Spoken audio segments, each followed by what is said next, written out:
วิธีเฮ็ดข้างให้ผักขจรหรือว่าผักสลิดเฮ็ดได้ไรมาพี่น้องมื้อนี้สตุกสิพามาเฮ็ด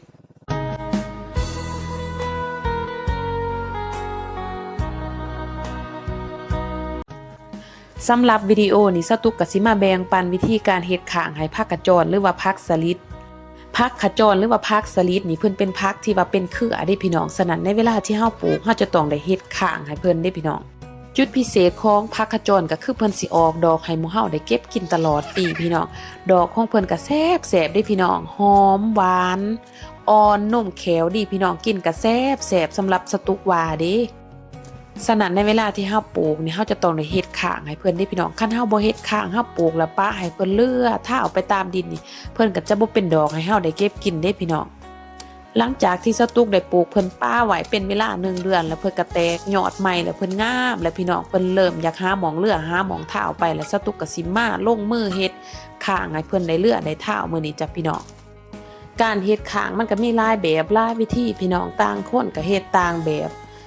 มันก็แล้วแต่ผู้ใดมักแบบใดก็เฮ็ดเอาพี่น้องที่สำคัญก็คือเฮาต้องได้เข้าใจพืชเข้าใจนิสัยใจคอของพืชผักที่ว่าเฮาปลูกให้มันมักแบบใดนิสัยใจคอของมันมักข้างแบบใดมันมักเฮ็ดข้างหรือมันบ่มักเฮ็ดข้างซั่นแหละพี่น้องมื้อนี้สตุกก็มาเลาะตัดไม้เพื่อจักกาเกี่ยมไปเฮ็ดข้างให้ผักขจรสตุกจ้ะพี่น้องไม้นี่ก็แล้วแต่ผู้ใดมีไม้อิหยังก็ใส่ไม้อันนั้นเด้อพี่น้องบางคนเพิ่นก็ใส่ไม้ไล่บางคนเพิ่นก็ใส่ไม้แก่สตุกนี่ก็ใส่ไม้แก่พี่น้องเพราะว่าอยู่เขตสตุกนี่เพิ่นมีใบมันมีไม้แก่หลายพี่น้องสตุกก็บ่อึดบ่อยากไม้แก่สตุกก็มาตัดเอาพี่น้องอยู่ตามแคมทางไปสวนสตุกนี่แหละไม้แก่หลายพี่น้องสตุกก็ซ้ำสิเลือกเอาพี่น้องล่ำขี้หลายล่ำงามมีหมดหลังจากสตุกตัดเรียบร้อยแล้วพี่น้องสตุกก็สิเอาคนเข้าไปสวนส่วนหลายสตุกสิเลือกเอาลำที่ว่ามันใหญ่มันอ้วนแน่แล้วก็มันเป็นงามกระทุนอยู่ทั้งปลายนะพี่น้องแล้วสตุกก็สิเลือกเอาลำซื้อแน่ตัวที่ว่าเป็นงามกระทุนที่ว่ามันสิอ้วนๆแน่สตุกก็สิเอาไปเฮ็ดลากมันนี่พี่น้องวิธีการเป็นยังสตุกเลือกเอาตัวว่ามันเป็นงามกระทุนหันเพราะว่าสตุกจะบ่ได้ใส่ตะปูเด้สตุกเฮ็ดมีแต่สิใส่ลวดมัดเอาอย่างเดียวพี่น้องสิใส่ลวดอย่างเดียวเด้สตุกได้มากพี่น้องสตุกก็สิเฮ็ดแบบง่ายๆนะพี่น้องเฮ็ดข้างเฮ็ดแบบบ่ยุ่งบ่ยากพี่น้องแต่ว่าไม้แก่นี่เพิ่นสิทนอยู่ได้พี่น้องถ้าเทียบใส่ไม้ไผ่บางเทื่อเพิ่นทนก่อนไม้ไผ่ก็บ่จักพี่น้องเพราะว่าไม้มันแข็งเด้ไม้แก่นี่พี่น้องไม้แข็งไม้ตันดีพี่น้องเดี๋ยวสตุกเลือกก็เอาล่ำซื้อส่วนหลายสตุกมักล่ำที่ว่ามันมีแงมมากระทุนอยู่ปลายเพราะว่าสตุกสิอาศัยเป็นตัวหับน้ำหนักเด้พี่น้องตัวสตุกเฮ็ดเป็นหลักสตุกเฮ็ดเป็นลักเพิ่นนี่สตุกก็สิเอาตัวที่ว่ามีงามมากระทุนอยู่ทางปลายมันหันและเป็น2แงมหั่นนะแล้วสตุกก็สิมาเล้าไปเล้ากกเพิ่นหั่นนะพี่น้องเล้ากกเพิ่นให้มันเป็นแหลมๆเพื่อว่าสตุกสิเอาไปเสียบลงดินพี่น้องเพื่อให้มันเลิกเพื่อให้มันแน่นพี่น้องเด้พี่น้องก็สิประมาณนี้แหละสตุกเฮ็ดเองทุกอย่างนี่พี่น้องสตุกเฮ็ดเองทุกอย่างสตุกก็ได้ส่ำนี้แหละพี่น้อง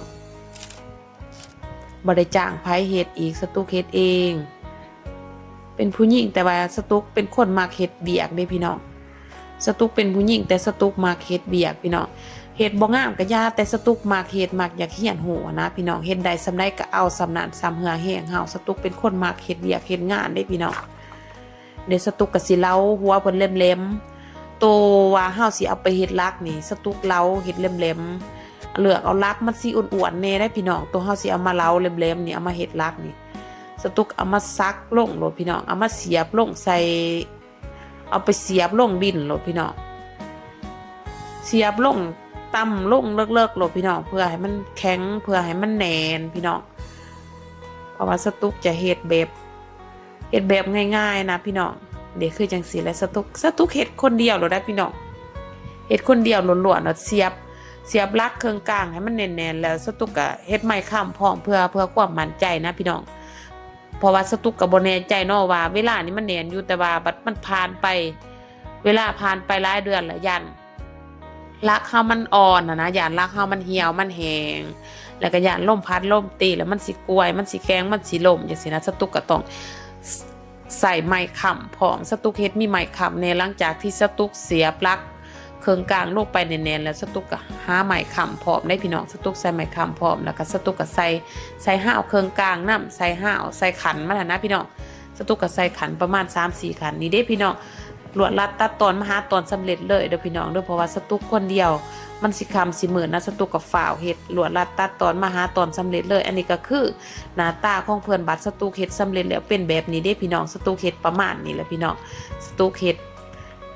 มีไม้ค้ำพร้อมค้ำสายค้ำขวาค้ำหน้าค้ำหลังเพราะว่าสตุกหยาดมันล่มเด้พี่น้อง